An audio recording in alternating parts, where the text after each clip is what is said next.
Mheshimiwa Rogony, I'm told you are the Mutuse of Kericho. Two questions only will be, one, are you aware of Section 45 and Section 44 on the appointment and nomination, that both the county secretary and chief officers are nominated or appointed by the governor after competitively being recruited by County Public Service Board? Number two, Speaker, sir, is the ground on fictitious payments the only ground that you want Governor Mutai to go home? Number three, in your culture, of course the Kipsigis culture, what happens to the person who hits or misuses the money belonging to the death? And finally, what do you mean by pastor's appreciation of paying 100,000 shillings? Is the prayer so expensive in Kericho?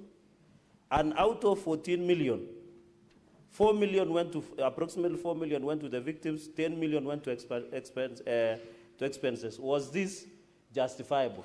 And finally, what do you want us to do to the governor? I thank you, Mr. Speaker, sir. Senator Essie.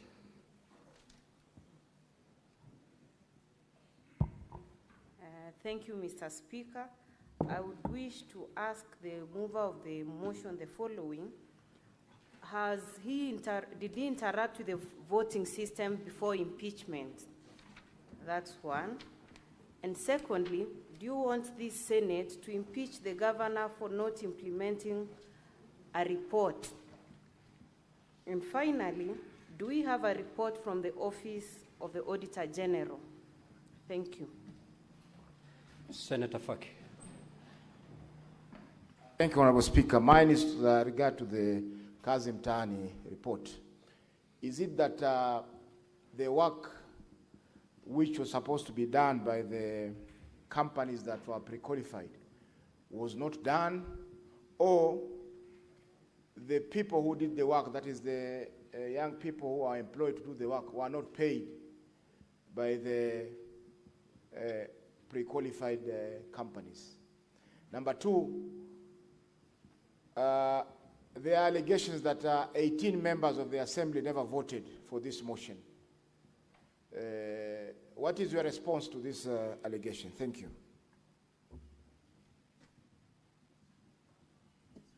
Senator Kericho Tabitha.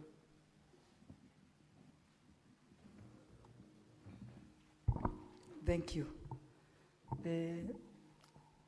The mover of the motion, it's about the Rodiani, because I remember it was a very sad tragedy when we all came to Rondiani. We were all there. I remember even Cherargei was there, and we really contributed. And I'm happy to see what the video that was played, that even the governor went ahead to say he's going even to ensure that their bills are cleared in the hospital. But then when you're standing there, when you're talking to the world and to the Kenya to say that some of the victims were not paid. Is that what you are saying, that some of the victims were not paid? And the money in the statements where the governor had said that he's going to clear the bills, the withdrawals, have you traced to see whether it went to pay the hospital? And then on the side of the governor, if there are people that were not compensated, it would be nice if they can be compensated. Whichever means will be used, I think it would be very nice for them to be compensated. I think I have nothing more to say. Thank you. Senator Lekino.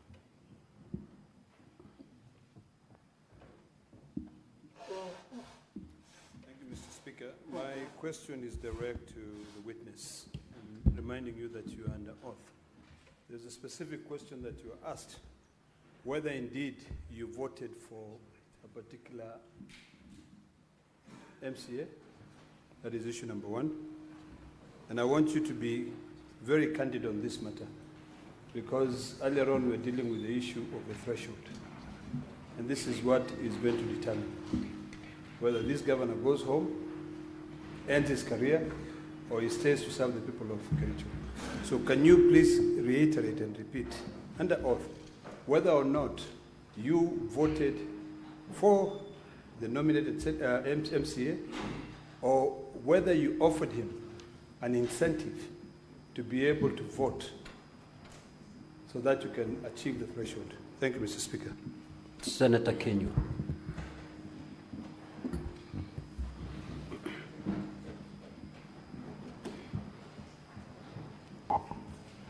Thank you, Mr. Speaker. Mine is to the move of the motion. In volume 40, page 60, he was saying that there is somebody called Leonard Oti who withdrew money in particular times when he was presenting. But I don't see the annexes with the issue that money for Rundiani was not reaching the victim, by virtue that the same Leonard Oti was withdrawing the same amount of money long before the Rundiani accident. For example, if you look at the same page 60, the fourth transaction, it shows he withdrew 99,000. Then on 24th December 2021, he withdrew 259, long before the Rundiani. So I don't know the annexes, why you are showing us down here how the money was being withdrawn and showing like those people are correct, but they're the same people who have been withdrawing money long before. Thank you, Mr. Speaker. Senator Muma.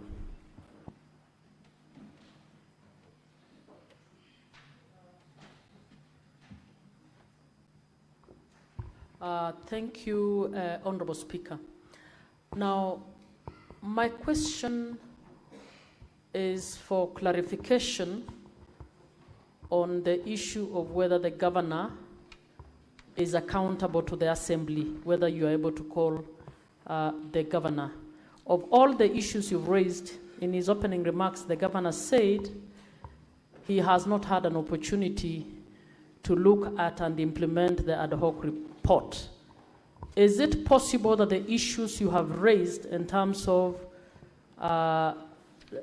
payments, rogue or is it fraudulent payments, and others of misappropriation of funds has just happened, or is an issue that has happened before this ad hoc report?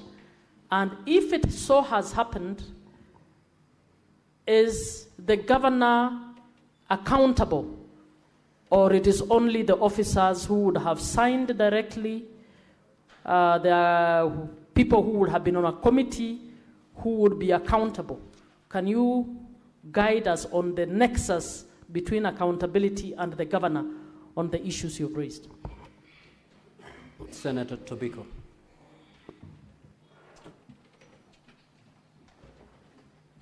Thank you, Speaker.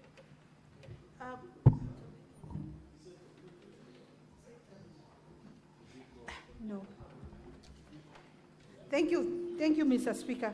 Mr. Speaker, I wanted to know from the witness, according to you, how many MCAs actually voted for the impeachment motion that you moved? And if